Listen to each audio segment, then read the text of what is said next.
I used to suck at using my phone, okay? But recently I've been learning how to really use it to actually improve my life, and it's working. I'm closer with my friends and family. I get messages from amazing friends like this, sometimes out of the blue, and they've even gained the ability to flirt over text. And I didn't have to do any crazy jazz like using my phone for 5 minutes a day or buying a 20-year-old Nokia. In this video, I'll go over 4 things that helped me get there and how you can do them too.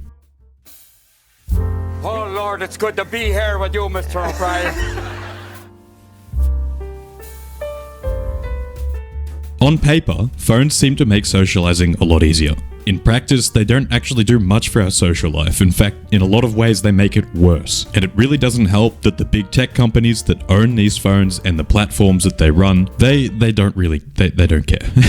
And then at the base of it all, it really doesn't help that this just suddenly came a part of our lives. No one knows how to use this damn thing properly. So, how can we use it? What can we do about that? And how can we use it to actually make our lives better? Here are some ways that I've drastically improved my social life using my phone. Even just saying that seems wrong. Let's get into it. Number 1. The average Australian down here spends 5.5 hours a day on their phone. That doesn't seem like much, right? That seems pretty typical for a normal phone user.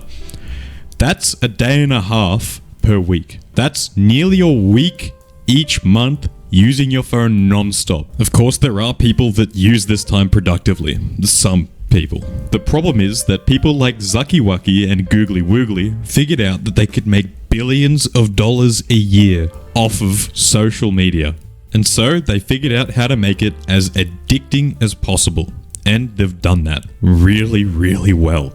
Making your social media app 95% ads, FOMO, and media, and 5% socializing is a big brain move. It's like bringing cocaine to your local book club, and now everyone's gonna show up to read books. Am I right? And if we start using our phone for these kinds of things, this kind of social media, it can really affect our mental health. There are studies that show it can reduce the quality of sleep, and here's one that shows that passive social media use was linked to social anxiety. I think everyone has heard these kinds of warnings when it comes to phone use. But here's something I don't think you've heard before.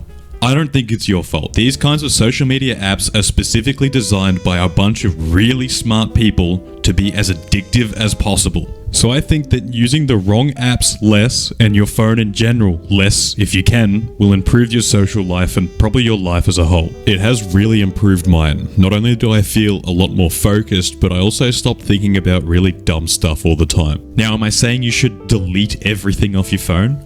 I don't know, just do what you want, I'm not your dad.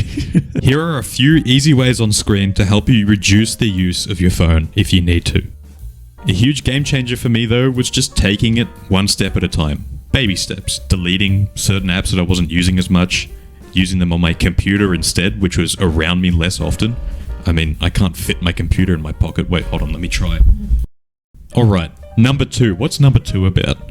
I'm here, chilling in my bed, and I'm texting some friends to try to sort something out for the weekend. It's like a Thursday or a Friday or something like that. I want to do something. You know, I've been stuck inside all day. It's bloody COVID at this time. I don't know if I can say that, but I'm realizing something. This is a nightmare.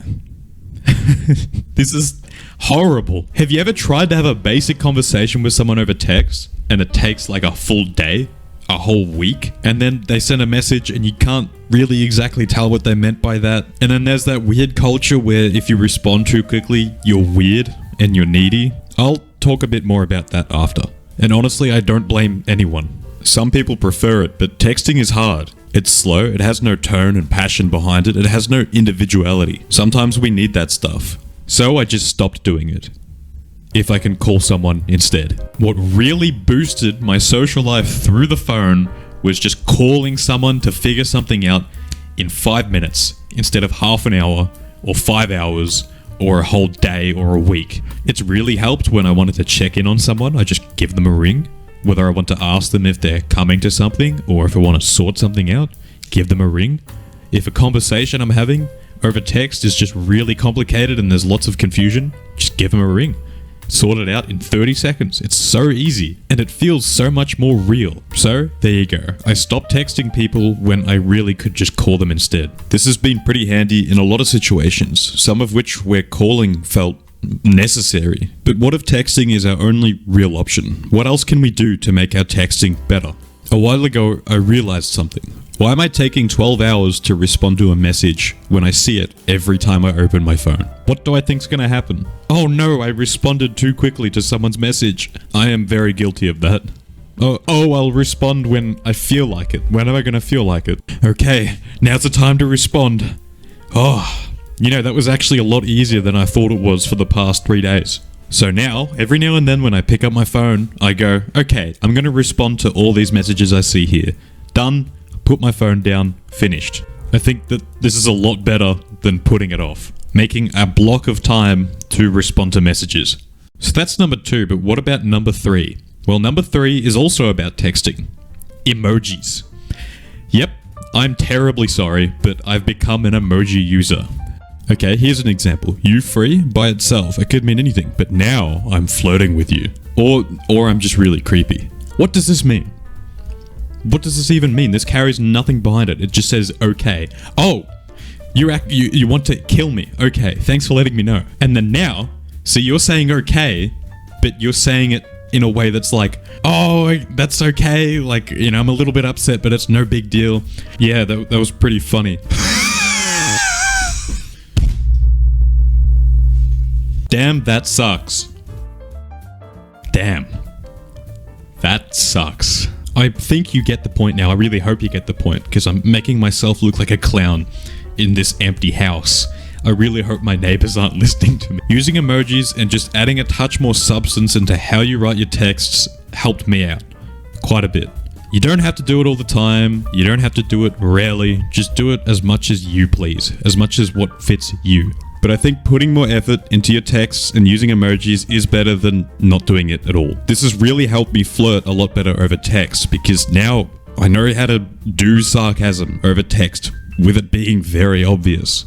Do you want to know what probably the best decision I've ever made with my phone was? The best way I can think to describe it is I was being more active, less passive on the phone, less scrolling and less watching things happen, and more engaging with people. Creating a sense of community with group chats, texting people I care about out of the blue just to know how they're doing, or even to just wish them a good day or a good week. Going the extra mile over the phone has done so much for me. Now I have people in my life that do the same to me back, and it's amazing. So what do you have to do right now after watching this video? Whatever you want. I just want you to keep in mind that this is perfectly possible. This phone doesn't have to be an evil little brick of metal and silicon. It can be a tool that you can use to create a great social life for you and the ones that you love. Check this video out here so you can find out how to use the group chat method to make new friends when you find yourself in a new space. And if you want to know about 4 really good questions that you can ask people, watch this one here.